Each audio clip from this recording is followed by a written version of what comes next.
옛날 옛적 한국의 제천 지역에는 신비한 힘을 가진 아름다운 연못이 있었습니다.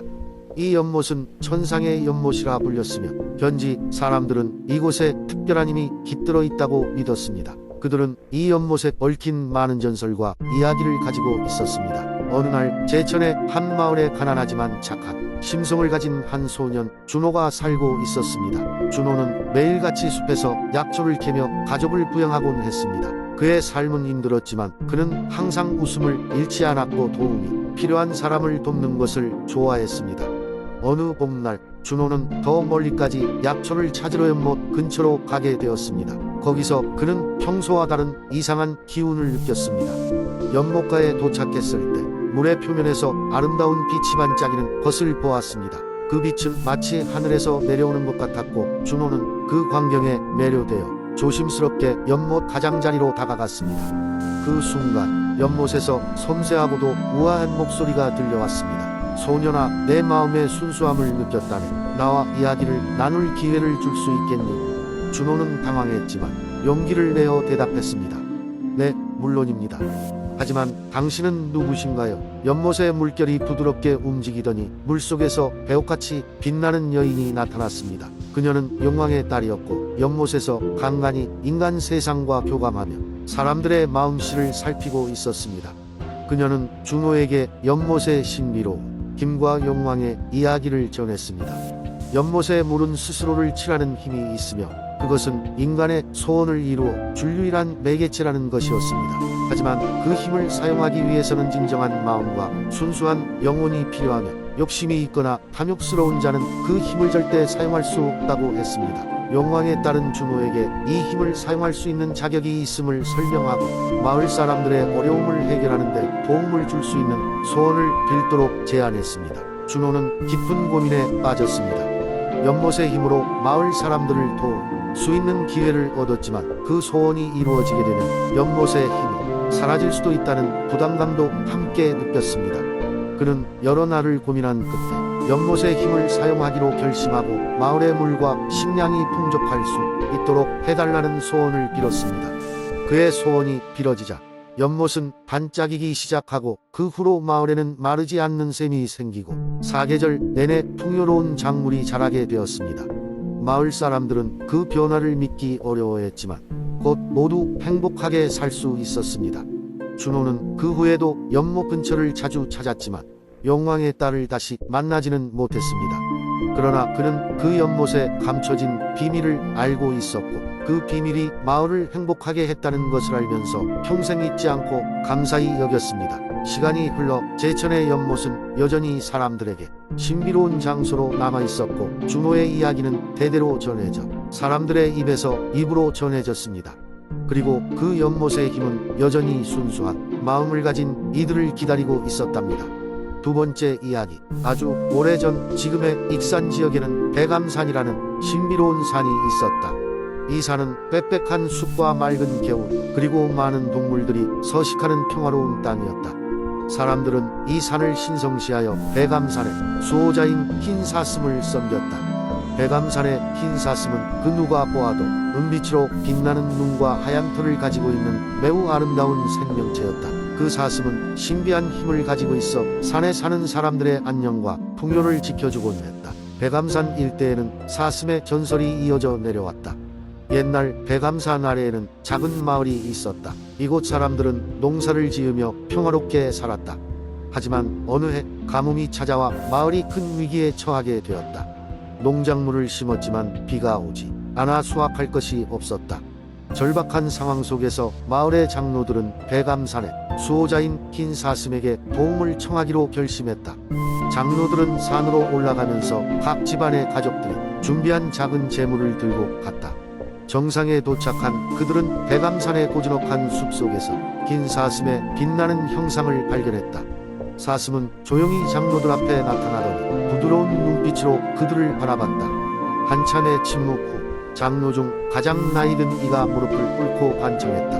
아, 백암산의 수호자, 저희를 도와주소서. 마을을 가뭄의 위기에서 구하고 싶은 마음입니다. 라고 그 순간 흰 사슴은 마치 하늘과도 같은 맑은 소리로 이야기를 시작했다. 난 너희의 간절함을 알고 있다. 하지만 내가 줄 수 있는 도움은 단 한 번뿐이다. 만약 내가 너희를 돕더라도 다시 위기가 찾아온다면 스스로의 힘으로 헤쳐나가도록 하여라 라고 말했다. 그 말을 마치고 사슴은 거대한 노루발초가 자라는 곳으로 안내했고 그곳에서 신비한 힘이 담긴 거대한 암석이 모습을 드러냈다. 사슴이 그 암석을 터치하자비 현실적인 장면이 펼쳐졌다.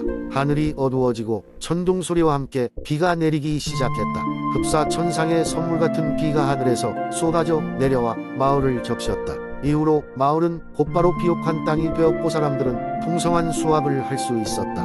마을 사람들은 사슴에게 깊은 감사 인사를 전했고 매년 그 영웅적인 날을 기리기 위해 배감 축제를 열었다. 그리하여 익산의 배감사는 사람들의 마음속의 전설 같은 이야기와 함께 계속해서 남아있게 되었다. 사람들은 이 이야기를 통해 자연과의 조화와 감사의 중요성을 배워가며 그 원리에 따라 새로운 세대에게도 전설을 전해갔다. 배감산의 흰 사슴은 따라서 단지 전설이 아니라 사람들이 어려울 때마다 꺼내보는 희망의 상징으로 자리잡고 있었다. 세 번째 이야기. 옛날 옛적 한국의 울산 지역에는 한 평화로운 마을이 있었습니다. 마을 울타리 너머로는 울창한 숲이 펼쳐져 있었고 숲속 깊은 곳에는 전설적인 호랑이가 살고 있었습니다. 이 호랑이는 마을 사람들에게 두려움의 대상이었지만 동시에 그들이 숭배하는 신비로운 존재였습니다. 호랑이가 나타나면 마을 사람들은 풍요로운 수확과 건강을 기원하며 제사를 올리곤 했습니다. 어느 날 마을에 매서운 바람이 몰아쳤습니다. 이 바람은 마치 호랑이의 으르렁거리는 소리처럼 강력했고 일주일 내내 그치지 않았습니다. 마을 사람들은 바람이 오래 계속되자 호랑이에게 큰 제사를 지내야 한다고 믿었습니다.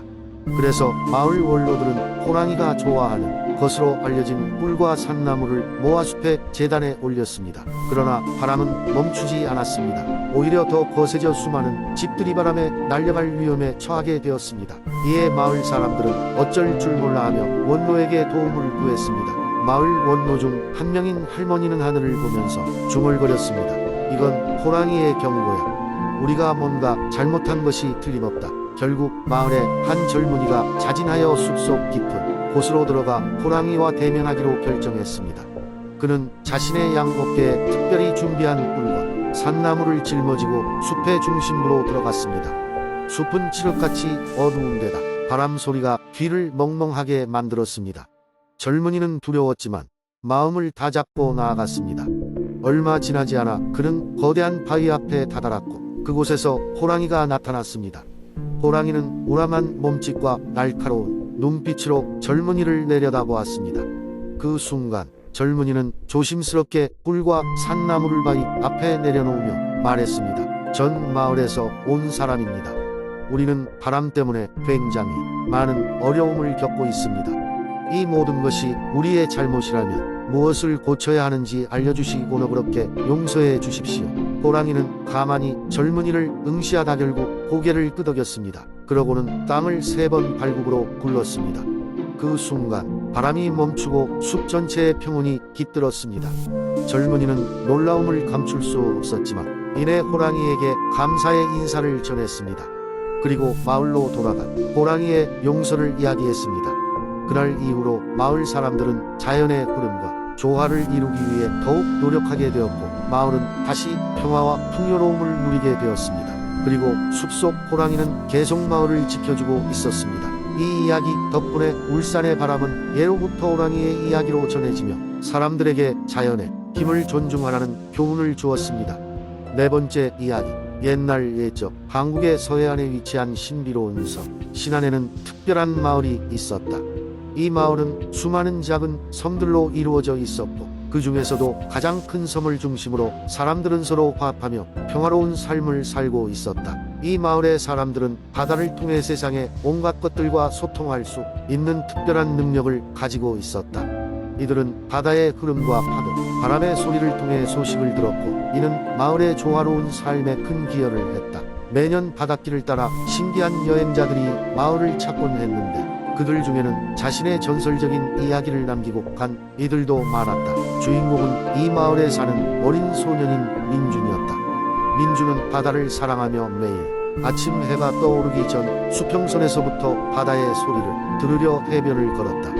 어느 날 민준이는 평소와 다르게 바다의 깊은 속삭임을 들었다. 그 소리는 너무나도 신비로웠고 마치 누군가 민준에게 이야기를 전하려는 것 같았다. 그날 밤 민준이는 꿈을 꾸었는데 꿈속에서는 고대의 바다 왕국이 펼쳐졌다. 그 왕국의 이름은 아쿠아미르였고 그곳의 왕은 인간과 바다, 생물 간이 평화를 지키기 위해 노력하고 있었다. 아쿠아미르의 왕은 민준이에게 바다 생물과 인간 모두의 행복과 조화를 돕기 위해 필요한 것을 찾으라고 말했다. 민준은 꿈에서 깨어난 뒤 자신이 본 것들을 마을의 장로들에게 이야기했다. 장로들은 민준의 꿈이 단순한 꿈이 아니라 특별한 의미가 있다고 생각했다.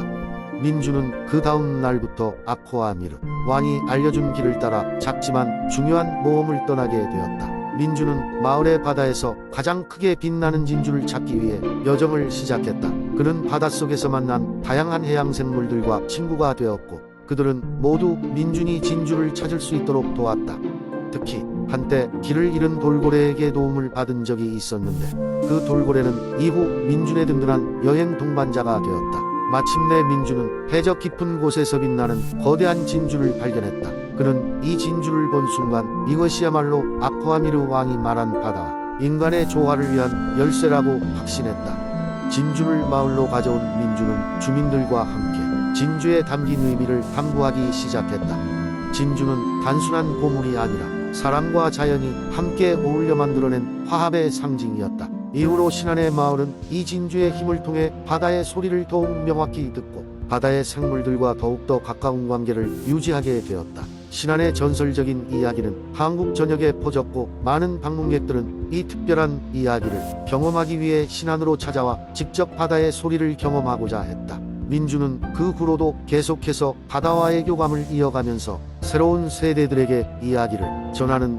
믿음직한 전설 전달자가 되었다. 오늘날에도 신안의 해변에 서면 바람을 타고 들려오는 바다의 속삭임은 그때처럼 여전히 신비롭다. 그리고 많은 이들은 민준이 남긴 진주의 전설을 생각하며 바다와 자연이 주는 평화를 느낀다.